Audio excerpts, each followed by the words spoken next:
What I'd like to do with the time that I have with you is to probably try to accomplish two things. One, in 32 years, I've certainly been around the block in this industry. And I'd like to share with you, first of all, how I started, how bad it was, the worst thing that ever happened to me in network marketing, what I needed to learn to shift from not so good to really knowing what to do. Would that be of interest to you? Now, as a teacher, I've been teaching. Some of you may know I'm a former university professor in the field of psychology and sociology. And as a teacher, I always try to give my students things that could shift them from where they were in life to a new place that they wanted to be in life. Well, let me tell you what I know about human nature. Most people will not. Isn't that unfortunate? What I'm going to say right from the beginning, it's not that you don't know what to do, it's that you know what to do, you just won't do it.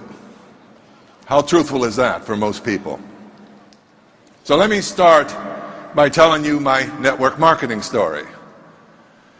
There was an associate dean that worked with me that reported to me, and at this time I was a dean of a senior college of business. And he told me that his wife had a silly little business. Now, this is 32 years ago. So he represented his wife's business as being silly. Now, we would not have 9 children if I suggested to my wife anything she was doing was silly. So he said, my wife Patty is having one of her meetings on Monday night, and she'd love for you to attend. And after him disclosing the silly little business aspect, what would you do? You're thinking, man, that's wonderful. I can't wait to get there. So I made an excuse like I was busy, whatever. Now we're going to teach you right from the beginning what happens when you're persistent. That was the first week. The second week, he came at me again. He always got me when I was at the drinking fountain because I couldn't answer fast then.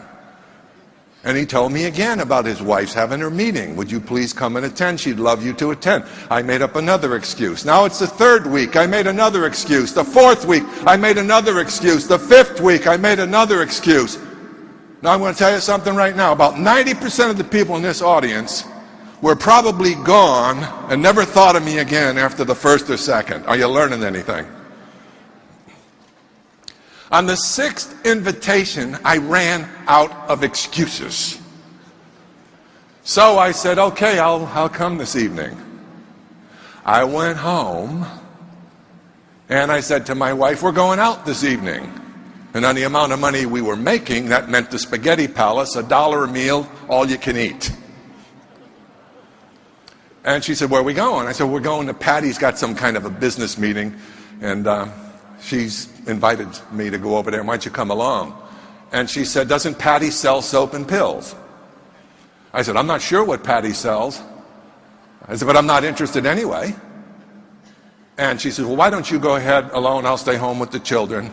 And I said, fine. And I got out and I got in my car. And just as I was ready to leave, she came to the back door and she gave me one of these. You guys know what that means.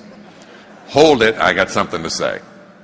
So I rolled down my window. Did you notice I didn't give it one of these? I rolled down my window and I looked out. I said, yes. And she said, remember, George, college deans do not sell soap and pills. What an encouraging way to go, huh? But I wasn't interested anyway, so that was good advice.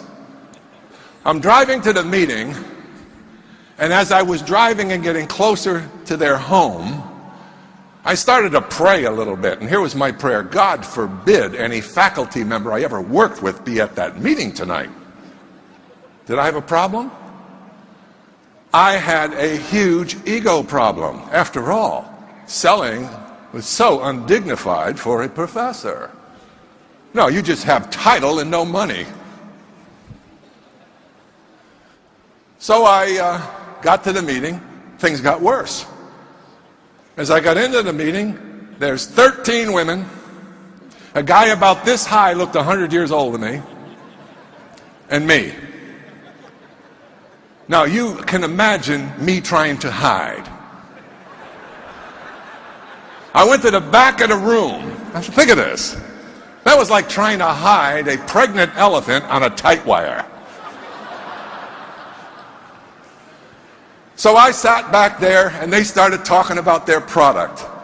And I said, thank God I'm not interested. This pill makes you jump higher. This pill takes care of arthritis. This pill you need for this one and that one. And then finally they put a little green bottle up, and this is nature's scrub brush. I said, this ought to be good. Yeah, you take it every day and it detoxifies the body. You got the picture? It's going to make you normal. Boy, I couldn't wait to get started. Well, the meeting went on. They were done with the products, and I was delighted to know I wasn't interested in a single thing. And then that little guy that looked 100 years old, he got up, and this man changed my life. He got up and he said, my name is Armand. I'm from Canada. I work in a factory in the United States for 35 years. And I make a brake shoe for automobile. And I retire. I'm now 72-year-old, and I retire when I'm 65. And one day I'm 69, 68, 69, and my wife Peggy, she come to me and she say, Armand, you must go back to work. I said, Peggy, I work all my life. What do you mean go back to work? Why? Because we are still alive and we are running out of money. That was a human interest story to me, and I kind of liked this guy. I didn't know what he was going to say next, but I kind of warmed up to the vulnerability of his story. And then he said, my wife Peggy and I, a friend called us to come see the network marketing, direct selling business. And they say, don't worry, Armand, if you cannot sell. This business will take anybody. And he says to his wife, Peggy, we are anybody. Let's go see. So I'm listening to him, and I'm saying, it's pretty fascinating. I wonder where it's going. And then he said, my wife, Peggy, and I, we work as husband-wife team. Huh, Peggy? Peggy goes, yes, Armand. And today, 3 years later, we earn $10,000 a month. I almost fell off my chair. That was more than 3 times what I was earning, and it took me many years to qualify to earn it. The guy went to 5th year education, 5 years of formal schooling. He didn't speak the Queen's English. He was in a foreign country for him. He started a business at 69 years old. And at 72, he was earning 3 times a month more than I was. All of a sudden, whatever that stuff was on the counter that I didn't like, I was warming up just a bit. Well, I'm going to give you your PhD in network marketing right now if you're ready for it, because this is when he gave it to me. Are you ready for it? After the meeting ended, he went up to that table, and he had 2 shopping bags, one inside another. This was the level of sophistication for $10,000 a month. And he started putting those products in those 2 bags. And I went up to him, all the ladies left. And I said, Armand, my name is George Zaluki. I said, God, I am impressed. That was clearly a euphemism for I am jealous. I said, can I ask you a question? He said, yes, you can ask me a question.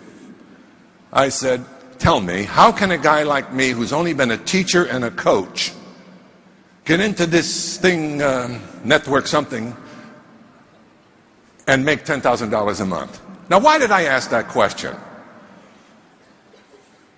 Why do you think I asked that question? Because that sounded good to me. Does it sound good to you? Well, why don't you ask for what you want in life, instead of praying all the time and wondering whether it's ever going to come to you? Prayers without works mean nothing. Faith without works means nothing. So, oh, he said, big man, you would like to earn $10,000 a month?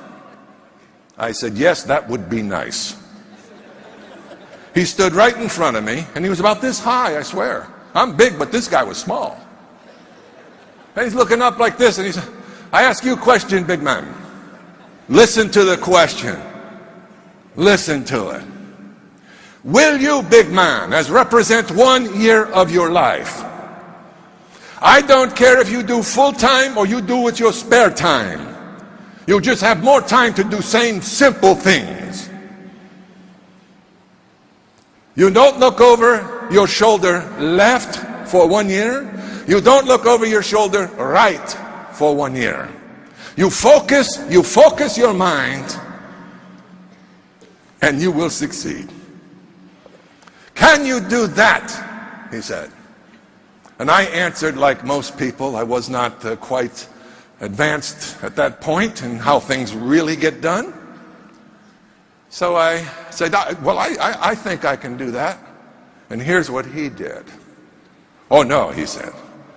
Did I ask you, will you give 1 year of your life, no turn back effort, no look back left, no look back right, focus your mind? Did I ask you that question? By this time I'm getting a little irritated. I said, yes, you asked me that question. He said, then big man, you have yes or you have no. Now pick one. I said, yes, I'll do it. Now here's the best training I ever had in my life about success. What he said right now. Here's what he said. That's good, big man. I can teach you no more. Now I'm going to tell you something. If I walked off this stage right now and you understood the power of that man's instruction, you can do anything. The problem is, folks, we start something and we lose focus. We let the little minds in life take away the big dreams, don't we? The little voices that you have in you from your past failures, they keep chipping away at your will to persevere. Yes or no? You think it's any different for me? I've just learned you need to tell those people inside of you to shut up.